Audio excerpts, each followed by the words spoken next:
Agad na nagbago ang kapaligiran at lalong lumakas ang kaba ni Ezekiel. Ang mga salita ni Sarah ay mas mahusay kaysa sa isang pagtanggi. Ezekiel, may kailangan muna akong sabihin sa iyo. Bumilis ang tibok ng puso ni Ezekiel. Sabihin mo sa akin ang kahit ano. Handa ako makinig. Tumango si Sarah bilang pagsang-ayon. Pagkatapos ko ma-discharge mula sa ospital, pagkatapos ng aksidente, hindi na ako bumalik para sa check-up tulad ng sinabi ng doktor.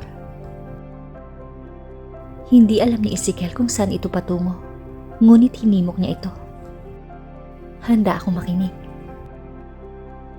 Ezekiel, hindi ako sigurado kung magkakaroon pa ako ng anak. Kasalanan ni Ezekiel ang lahat. Nangangailangan ng proteksyon ang isang buntis.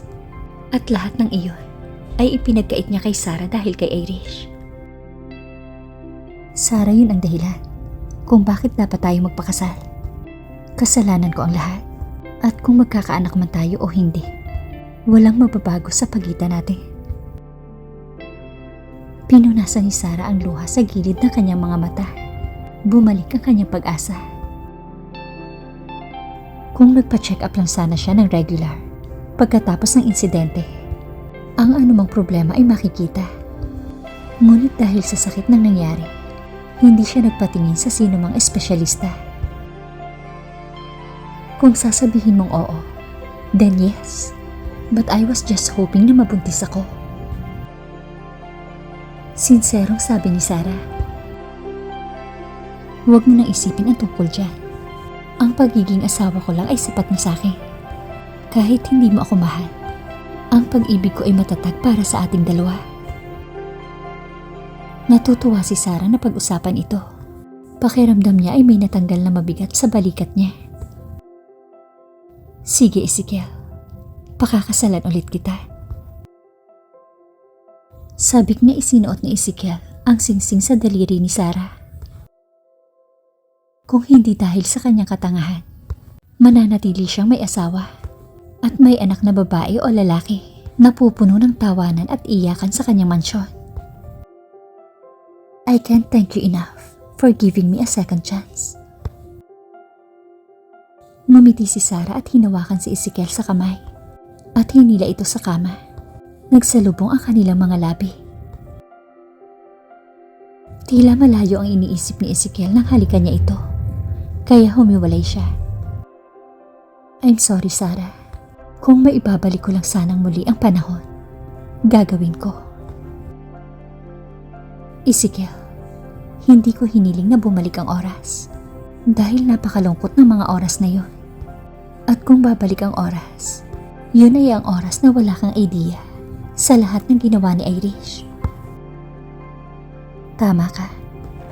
Dapat kong pahalagahan ang sandaling ito at gawin itong pinakamahusay. Kapag meron kang libreng oras, maaari tayong pumunta sa doktor ng magkasama. Tumango si Sarah at muling nagtagpo ang kanilang mga labi. This time, intense ang mga halik. Parang gustong bumawi ni Ezekiel sa lahat ng nawalang oras sa kanila.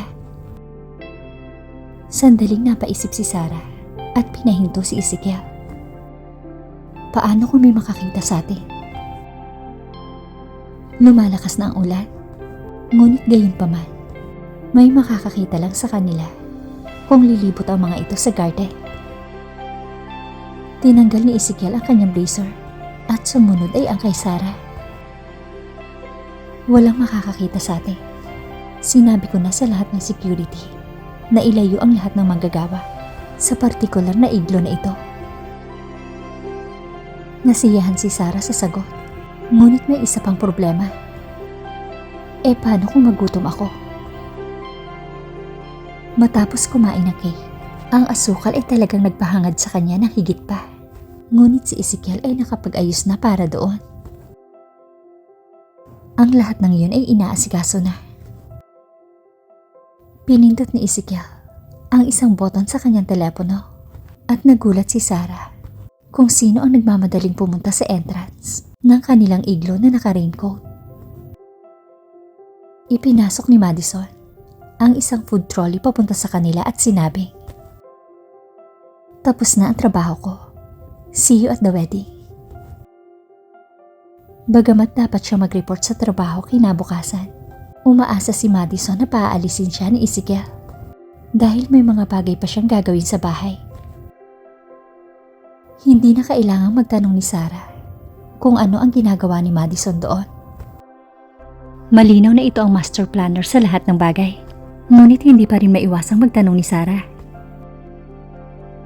"Hindi ba't plano mong mag-leave?" "Eksakto, Sarah," sabi ni Madison na nakatitig kay Ezekiel habang desperadong umaapila sa konsensya nito. Mahal niya ang trabaho niya, pero sa pagkakataong ito, kailangan niya ng pahinga. "Okay, Madison, you can start your leave." Sa wakas ay pumayag si Ezekiel sa kahilingan ni Madison na magpahinga pagkatapos ng kanyang ginawa. "Salamat, sir, at binabati kita. Nakikita kong umuo na siya." Napangiti si Madison nang makita ang brilyante sa daliri ni Sarah. Natawa naman si Sarah at umiling. Madison was doing a good job. "Sige, pero mag-iingat ka sa kalagayan ng panahon." Nakangiting sabi ni Sarah. "Huwag ka mag-alala, Sarah. Hindi ako asin. Pero syempre ayaw ko munang sipunin bago ang big day. Kaya mag-iingat ako." Huminto na ang ulan nang umalis si Madison. Kaya't ang atensyon ni Ezekiel ay nasa kanyang dating asawa na ngayon ay kanyang fiancé. "Sana maubos mo ang lahat ng pagkain ito," nanunuksong sabi ni Ezekiel. Napalunok si Sarah nang makita ang nakadisplay na pagkain sa kanyang harapan. Kinuha ni Ezekiel ang mga kubyertos at sinimulang pakainin si Sarah. Pagkatapos ng isang kagat, sinimula ni Ezekiel ang nais kay Sarah at inumpisahan ang tulad ng dati niyang ginagawa. Napakahaba ng gabing yon, ngunit sulit ang bawat sandali. Mahal ni Sarah ang buhay na meron siya ngayon at umaasang mananatili itong ganito pagkatapos ng kanilang kasal. Lumipas ang mga linggo at sa wakas ay ikakasal na sina Ezekiel at Sarah. Ang kasal ni na Ezekiel at Sarah ay isa sa hindi gustong makaligtaan ng sinuman, lalo na nang ipahayag ni Sarah ang kanyang pagre-retiro sa pag-arte. Misteryosong lumabas ang mga chismis tungkol sa pagiging dating mag-asawa ni na Ezekiel at Sarah at ang hindi maayos na pagtrato ni Ezekiel kay Sarah sa nakalipas na 3 taon nilang pagsasama. Dahil dito, walang gustong makaligtaan ang kanilang kasal, lalo na nang nangako si Ezekiel na magbibigay ng 15 minutes exclusive interview sa media sa reception ng kasal, kaugnay ng relasyon nila ni Sarah. Kasama ang mga kaibigan at pamilya sa paligid, tanging si Casey lang ang wala sa kasal. Dahil sa masela nitong pagbubuntis, kailangan nitong magpahinga sa kama, kaya't si Luke lang ang sumipot sa wedding. Si Luke at si Madison ang nakakuha ng posisyong maid of honor. Mukhang napakarilag ni Madison habang naglalakad sa aisle na nakasuot pang abay na kulay peach na off-shoulder habang kasabay na naglalakad si Luke. Ipinakita ni Ezekiel ang kakisigan sa suot nitong itim na tuxedo, puting pangloob at itim na bowtie, habang pinagmamasdan si Sarah na naglalakad sa aisle sa pangalawang pagkakataon. Kahit anong pilit ni Ezekiel na pigilan, hindi tumitigil ang pagpatak ng mga luha sa kanyang pisngi nang maalala ang lahat ng pinagdaanan nito matapos itong maglakad sa altar noong unang pagkakataon. Mas naging mukhang kahanga-hanga si Sarah kesa noong una, with a beauty shimmering with maturity. Ang puti nitong wedding gown ay kumikinang sa brilyante at ang mga ilaw ng kamera ay hindi tumitigil sa pag-kislap. Habang naglalakad si Sarah sa aisle kasama ang kanyang ama, nakafocus sa kanya ang lahat ng atensyon hanggang sa makarating siya sa altar. Nagkaroon ng pagbabago ang plano ni Ezekiel nang makita si Sarah. At sinabi niya sa pari, "May dapat akong ikumpisal." Nagkagulo sa bulwagan habang iniisip ng mga tao kung ano ang gusto ni Ezekiel sabihin. Inabot ni Luke ang mikropono kay Ezekiel at nagsimula siyang magsalita sa boses na puno ng masalimuot na emosyon. Sinabi ko sa mga kinakatawan ng media na bibigyan ko sila ng eksklusibong panayam, ngunit sa palagay ko ay hindi na kailangan. Sabi ni Ezekiel na ikinadismaya ng mga mata ng mga taong umaasa sa eksklusibong panayam bago muling nagliwanag sa kanyang mga sumunod na salita. Ito ang kailangan niyong marinig. Ngumiti si Ezekiel kay Sarah na tila may pagsisisi at ngumiti si Sarah sa pamamagitan ng masayang luha. Halatang marami ang naiinggit kay Sarah. Tila siya ang babaeng nakabasag sa nagyayelong puso ng lalaking ikakasal sa pangalawang pagkakataon. Ngunit iniisip ni Ezekiel kung ganoon pa rin ba ang iisipin ng mga tao pagkatapos marinig ang lahat ng sasabihin niya. Sarah, nang makita kitang naglalakad sa aisle, naalala ko ang unang beses na ginawa mo ito. Sakit at pait ang bumalot sa boses niya. Sa katotohanan, hindi niya ito pinahalagahan noon. Noong panahong yon, ito ay isang kontrata lamang. Nasabik na siyang makaalis. Kaya kakaunti lamang ang dumalo sa okasyon. Mga magulang at dalawang kaibigan. Upang maging tumpak, muling sumiklab ang mga bulungan. So, totoo palang kasal na sila dati. Sabi ng isa sa mga nagbubulungan at mas lumakas pa ang ugong sa paligid. Tumahimik kayo. Gusto naming marinig ang higit pa. Karamihan sa mga tao ay labis na na-curious sa bahaging ito dahil wala rin silang mga detalye sa nakaraang kasal ni Sarah. Alam ni Ezekiel na hindi niya deserve ang babaeng ito at ang pagpapakasal dito sa pangalawang pagkakataon ay parang panaginip na ayaw niyang magising. Sarah, alam kong humingi ako ng tawad sa iyo ng palihim, pero ngayon, gusto kong isapubliko ito. Napailing si Sarah. Alam niya kung gaano ito makakaapekto kay Ezekiel.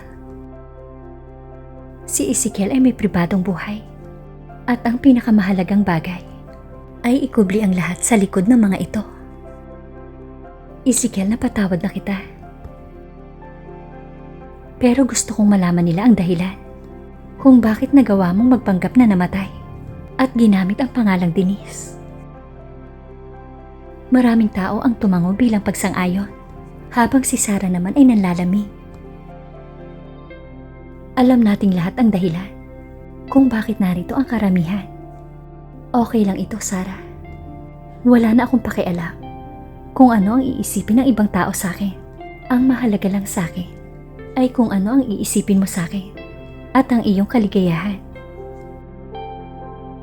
Hindi nakaimik si Sarah habang pinupunasan ni Madison ang isang luha sa gilid ng kanyang mga mata sa ilalim ng belo bago ito bumagsak. Mahalaga kay Ezekiel ang kanyang privacy.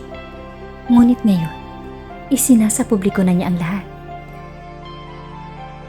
Para sa lahat ng nagtatanong kung bakit niya ako iniwan, gusto kong maunawaan ninyo na nagtiis siya ng husto. Mabigat ang loob na sabi ni Ezekiel. Pinrotektahan siya ni Sarah sa lahat ng oras, ngunit hindi niya yun gusto. Panahon na para makita ng mundo ang kanyang pagkukulang at maunawaan na kahit ang isang asshole na tulad niya ay nakuha ang pinapangarap na babae ng bawat lalaki. Ang aking pang-aabuso, pagpapahirap, hindi pagpapahalaga sa kasal at sa lahat. Pinilit siyang maging miserable, ay kahiya-hiya kong ginawa. Sabi ni Ezekiel nang may panghihinaya. Tumahimik ang paligid, na tila ang piano ay hindi marinig, habang isinisiwalat ni Ezekiel ang katotohanan Mahal na mahal niya ako kaya tiniis niya ang lahat. Hanggang sa mawala ang aming hindi pa isinisilang na anak sa isang aksidente dahil sa aking kapabayaan. Isang tahimik na ugong ang maririnig sa mga labi ng lahat ng dumalo. Sa puntong iyon, siya ang humiling sa akin ng hiwalayan.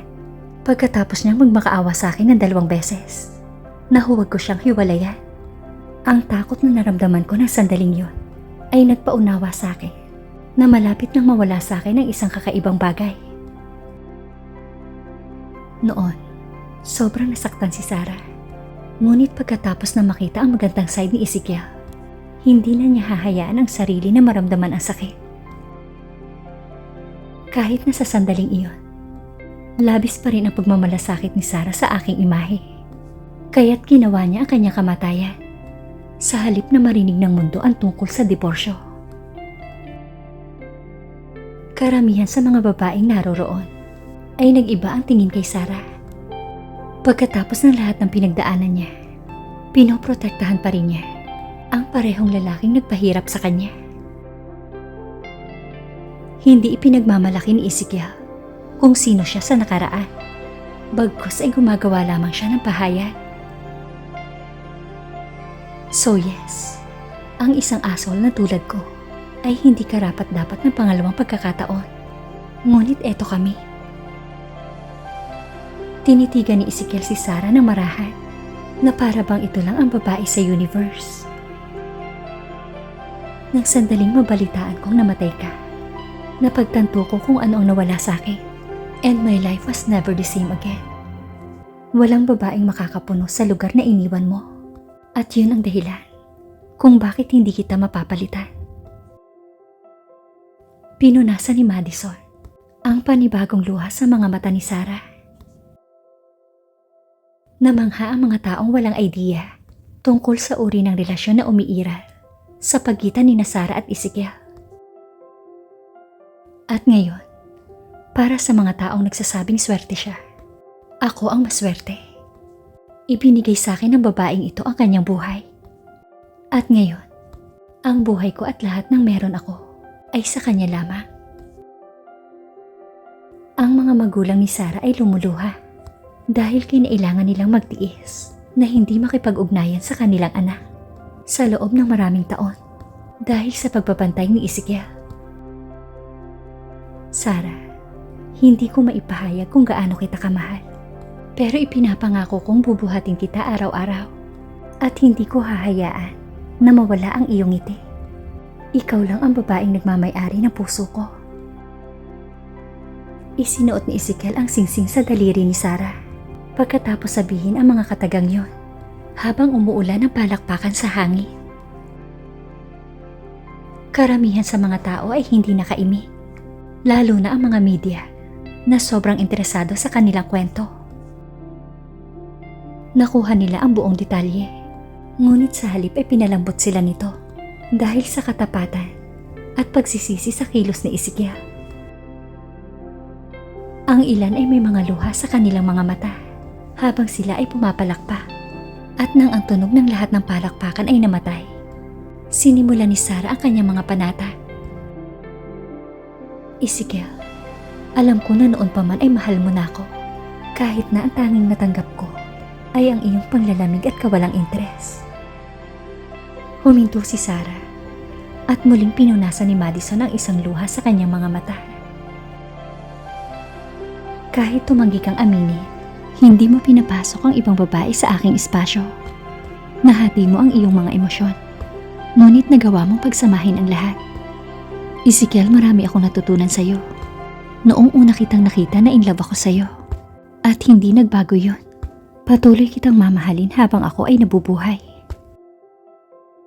Isinuot ni Sarah ang singsing sa daliri ni Ezekiel, at bago pa makapagsalita ang pari, sinalubong na siya ng mga labi ni Ezekiel. I pronounce you husband and wife. Anunsyo ng pari at nagtawanan ang lahat, at idinagdag ng pari na, hinalikan mo na ang iyong asawa. Napuno ng halakhakan ang buong paligid. Dumagsa ang mga mensahe ng pagbati kahit na isinasagawa ang photoshoot. habang iniuulat ng mga media ang balita. Sa wakas ay binuksan ni Mr. Ezekiel Sinon, ang CEO ng Sinon Group, ang tungkol sa kanyang nakaraang pakikibaka sa kasal, sa araw ng kanyang kasal. Tahimik at espesyal ang kanilang kwento ng pag-ibig at hangad namin sa kanila ang lahat ng pinakamahusay sa paglalakbay na ito.